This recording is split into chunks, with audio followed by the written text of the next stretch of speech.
So if your blocks are all ready for your summer 2025 quilt along project, you're ready to begin assembling them with sashing. That's what I'm talking about in this video.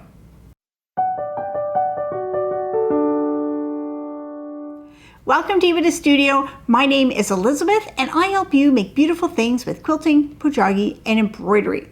So by now, you should have all your blocks made. They should all be trimmed to be the same size, and it's ready, and we're ready to put on the sashing.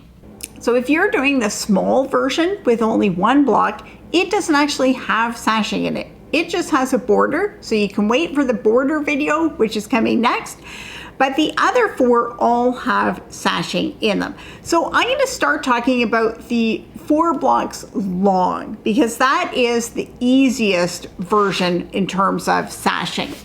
So you should have all 4 of your blocks, and they should all be the same size because you've trimmed them down. And then we're just going to lay them out in a row. Now we're going to alternate the orientation of the block. So in one, the middle section is going to be going vertically, and the next one horizontal, vertical, horizontal. Now you're going to need to cut your strips of sashing fabric, and for this one, you only need 1 strip. So your sashing is 3.5 inches wide, and you're going to need 1 strip. And then once that strip is done, then you're going to cut it into smaller strips. So it's going to be 3.5 inches wide, but the length is going to be whatever you trimmed your blocks to. So if you trimmed yours to 11 inches, then it would be 3.5 inches by 11 inches. If you trim them to 10.5 or 11.25, then that is the length you're going to cut. So 3.5 by whatever your length is. And then once you have cut those 3 pieces, you'll need 3 of the pieces because they go in between the blocks. Then you will just sew them onto the blocks using that same seam that we've been using for all the pieces in our project. Now, if you're having trouble folding the seams, then maybe try the alternate method for making the seams. You can go back and check that video, but you can use whichever technique you are comfortable with. Now, when I was doing one of my projects in this scarf, I actually made a mistake when I was putting in my sashing. You can see this block is laid out in this orientation, and then the next block, I didn't rotate it. And I realized after I put in my sashing and I went to lay it out that I had put one of the sashing pieces on the wrong side. So mine had horizontal, vertical, horizontal, horizontal. And at that point, I said, yeah, I'm not ripping that out. And so I just left it in. So if you do something like that, you can make a personal choice of how important that is for you. And I decided that was not important for me, and I didn't change that. But that is all that's involved in the sashing on this 4 pieces long. Now when we go to the 4 pieces square, the sashing is a little bit more complicated.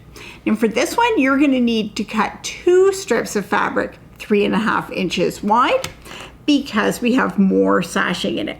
So we're going to start off just the same way. You're going to cut 2 pieces that are 3.5 inches wide and the length of whatever your block size is. So we'll put those in between. So we're joining these pieces together into little rows. And then we're going to cut a long piece to go in between. Now, don't cut this piece until you've assembled the other pieces, because you won't know exactly how long to cut it. So once you've sewn these 2 together, you're going to measure it with a ruler.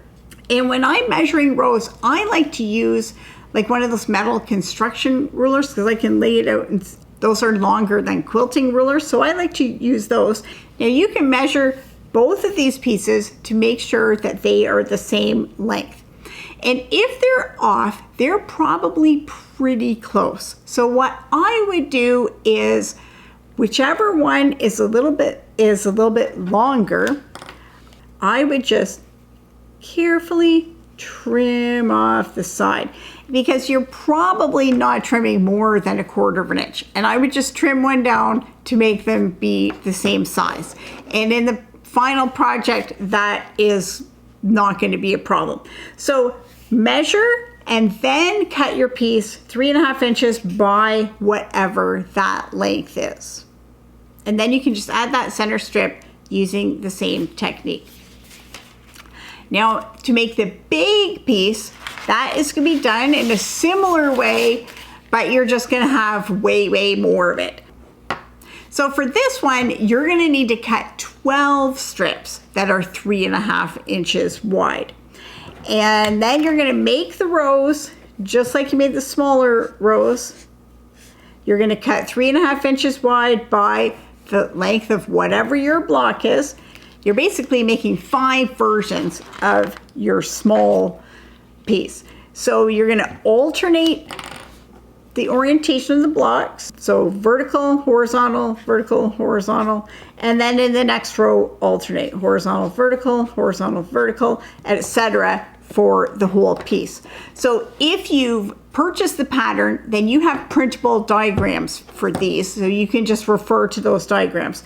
But you're gonna cut these pieces and then sew them together so you have all those rows. Then when they're done, you'll measure the length of that, and probably your fabric won't be wide enough that you can cut a long piece. You're probably going to have to piece 2 pieces together. So for that, I would join 2 pieces together, then measure it and cut it to size. So don't try and cut your pieces to size and then join them with the seam, because as you know by now, these seams don't work with exact math. So sew it and then trim it to the size you want, and then you can add it in between the rows.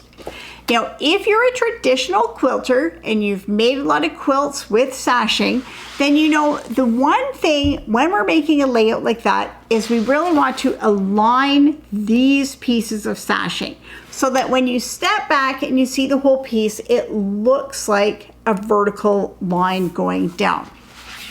So these seams are a little bit different, as you're familiar by now, and so if you really want to align those seams, you have to think about this piece a little bit differently.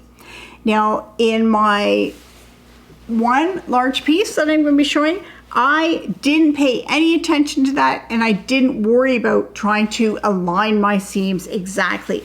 So we can see in this section here, I mean, they are lined up, but they're not exactly lined up, because on this piece, the blue fabric is going over the block, and in this piece, the block's going over the blue fabric. So that is not a straight line from one to the other. On this side, they do line up. It's a straight line. So for this piece, I thought with the scrappy fabrics and the busy color, I thought it was not going to matter in this one if my pieces lined up perfectly. But in another project that I will show you later, in another big project, I did want my pieces to line up. And so I paid careful attention as I was adding the sashing to make sure that the sashing went over top of the fabric on the same side on all the pieces. So if that's something that you think is going to bother you or you would like to have in your finished project, then you need to pay attention when you're putting in your sashing as to what way you're putting in the sashing. Is the sashing going over the fabric on the same side on all of those? And I know it sounds confusing, but by now, if you've been working with the seam, you should be familiar with what I'm talking about. And again, that is just a little tip for some people that are traditional quilters who really want everything to line up in their rows perfectly. And it might matter to you and it might not. But if that's something that matters to you, then this is the time to think about it when you're putting the sashing in between the blocks. So once you've added all the sashing, then you're going to be ready to add the borders, and that's what's going to be in the next video. As always, if you have any questions, you can put them in the comments, and then I will try to help you as best as I can. If you want to get the printable pattern, then that is available for sale. It's optional, you have all the information, but sometimes it's nice just to have these extra diagrams to help with the layout. You can find that in the link below or at my website, epidastudio.com.